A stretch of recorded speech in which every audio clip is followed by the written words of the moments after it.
بسم الله الرحمن الرحیم. جاوید حاضر یم. غواړم چې په نننۍ ویډیو کې تاسو ته د کورونا وایرس په باره کې مفید معلومات وړاندې کړم. لرم چې ویډیو را سره تر پایه وګورئ او د دې معلومات څخه مستفید شئ. محترمو لیدونکو، تاسو ته به بهتره معلومه وي چې په نننۍ وخت کې د کورونا وایرس په باره کې ډېر شایعات خپرېږي او داسې وړاندوینه کېږي چې دا یوه نړیواله وبا ده او ډېر خلک د دې نه په ویره کې دي.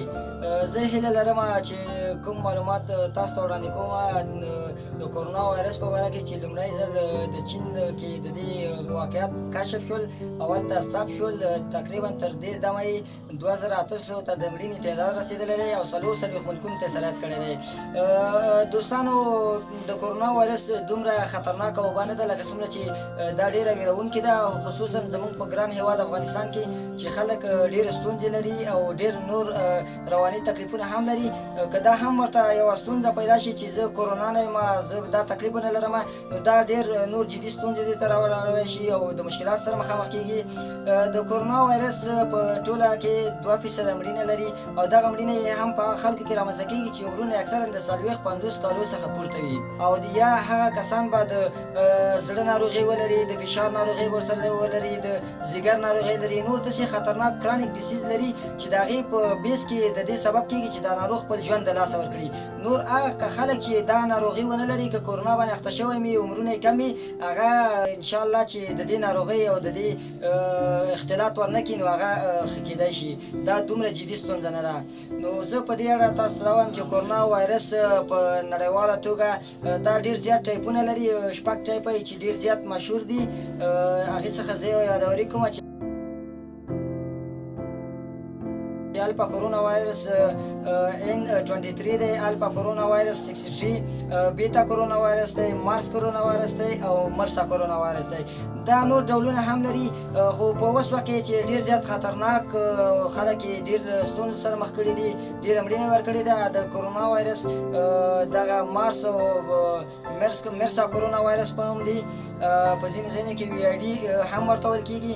دا کورونا وایرس په ډېره پراخه توګه باندې رامنځته کېږي. کله چې په یو ناروغ کې کورونا وایرس رامنځته شي، دا به کوم اعراض ورکوي؟ ناروغان به زکام ورته پیدا کېږي، دې سره ناروغ ته تبه پیدا کېږي، په خوا کې ناروغ ته ستوني درد پیدا کېږي، همدارنګه ناروغ ته چې دی ټوخی پیدا کېږي، ټوخی به وچي، اکثره وخت به یې خوله ورسره وچېږي. د دې نه وروسته ناروغ ته تنفسي ستونزې پیدا کېږي، ناروغ ته ساه پیدا کېږي، او په خوا کې د دې بالاخره د دې یو اختلاط دی چې RDS ورته وایي، اکیوټ ریسپایریټري ډیسټرس سنډروم، او یا کډني فیلر، د پښتورګو عدم کفایت ورته پیدا کېږي، ناروغ خپل ژوند د لاسه ورکوي. خو دغه اختلاطات چې رامنځته کېږي، ما مخکې هم ویلي چې د دې سره په خوا کې ځینې نورې ناروغۍ د دې سبب کېږي چې دې ته لار برابره کړي.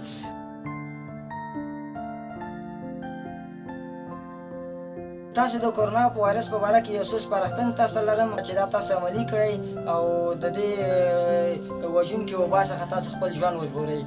لومړی دا ده چې باید حفظ صحه مراعات شي، او په هر ځای کې چې تاسو کله ډوډۍ خوړلو نه مخکې وروستې اقلا 2-3 ساعته وروسته په ټوله کې په 4 ساعتونو کې 14-15 ځلې د 20 سکندو لپاره تاسو خپل لاسونه په صابون باندې پرېمنځئ.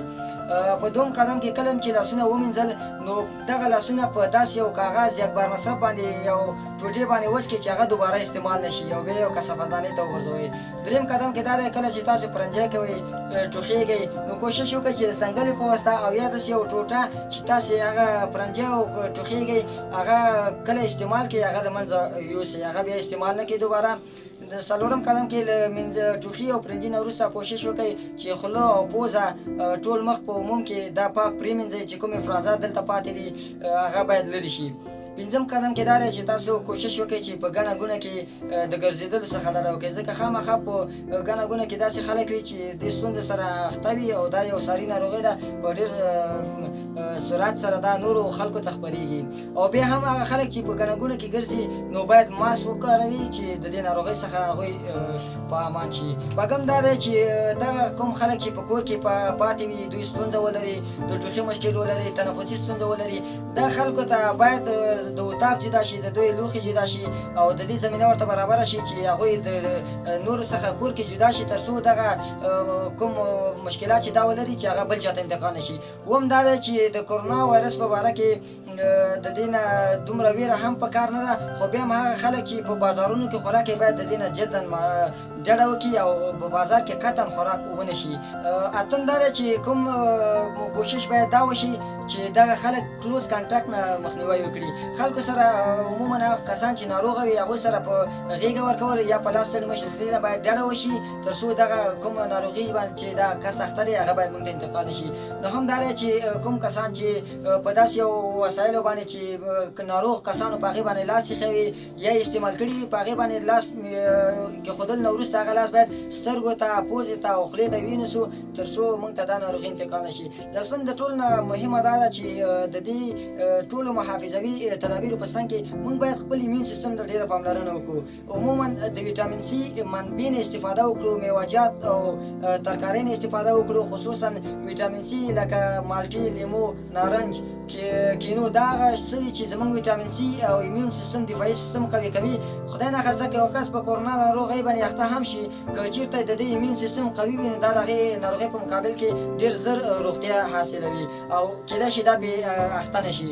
نو هیله لرم چې دغه پیغام له ټولو هېوادوالو سره شریک کړئ تر څو ترې مستفید شي. دا وه زموږ د نن ورځې ویډیو چې تاسو ته مو وړاندې کړله د نورو روغتیایي ویډیوګانو لپاره چې په کورنۍ کې تاسو عملي کوئ او د دې ستونزو نه بچ وئ، نو زموږ دغه چینل دا سره سبسکرایب کړئ.